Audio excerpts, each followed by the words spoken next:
ফলে আমরা আমাদের শত্রু চিহ্নিত করেছি মুজিববাদ। এই মুজিববাদী আদর্শ আওয়ামী লীগের গোড়া, বাংলাদেশকে বিভাজিত করেছে, বাংলাদেশের মানুষদেরকে হত্যা করেছে, গুম খুন সবকিছু জায়েজ করেছে এই মুজিববাদী আদর্শের মাধ্যমে। আমরা এটাও বলেছি মুজিববাদ আর মুক্তিযুদ্ধ কিন্তু এক জিনিস না।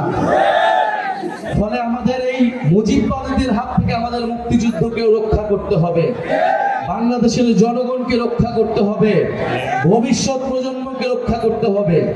যারা বাংলাদেশকে দিল্লির হাতে তুলে দিয়েছিল, বাংলাদেশকে তাবেদারি রাষ্ট্রে পরিণত করেছিল, তাদের হাত থেকে রক্ষা করে সার্বভৌম বাংলাদেশ প্রতিষ্ঠা করতে হবে।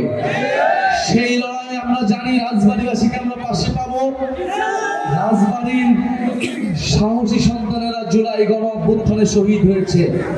সেই শহীদদের আদর্শকে, আকাঙ্ক্ষাকে আমরা ধারণ করি। আমরা জানি আমাদেরকে কেউ পরাজিত করতে পারবে না।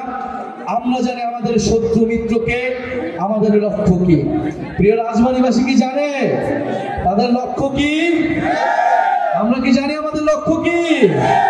আমরা জানি আমাদের লক্ষ্য নতুন বাংলাদেশ বিনির্মাণ করা। সেই লড়াইয়ের আহ্বান জানাচ্ছি। 3 আগস্ট আমরা শহীদ মিনারে জড়ো হচ্ছি।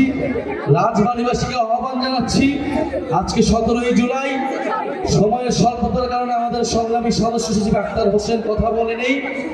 আজকের এই দিনে আক্তার হোসেন গ্রেফতার হয়েছিলেন ঢাকা বিশ্ববিদ্যালয়ে।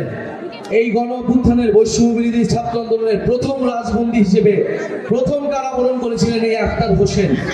তার কারাবরণের মাধ্যমে আমরা অনুপ্রাণিত হয়েছিলাম। এই গণ অভ্যুত্থানে আমাদেরকে সাহস জুগিয়েছিল রাজপথে নামা। আক্তার হোসেনকে আমরা সশস্ত্র সালাম জানাই আজকের এই দিনে, আজকের এই দিনকে স্মরণ করে। প্রিয় রাজবাড়ীবাসী, আপনাদের সামনে দেখা হবে। আপনাদের সন্তানরা সংগ্রাম করছে, লড়াই করছে। আমাদের সাথে আরো রয়েছে জাতীয় যুব শক্তির নেতৃবৃন্দ, জাতীয় যুব শক্তির আহ্বায়ক তরিকুল ইসলাম, আর স্থানীয় যে এনসিপির নেতৃবৃন্দ, বিপ্লবী ছাত্র সমাজ, বৈষম্যবিরোধী ছাত্র আন্দোলন এবং জাতীয় যুব শক্তি শ্রমিক উইংয়ের নেতৃবৃন্দ যারা রয়েছেন, তাদের সবাইকে ধন্যবাদ এবং কৃতজ্ঞতা জানাচ্ছি।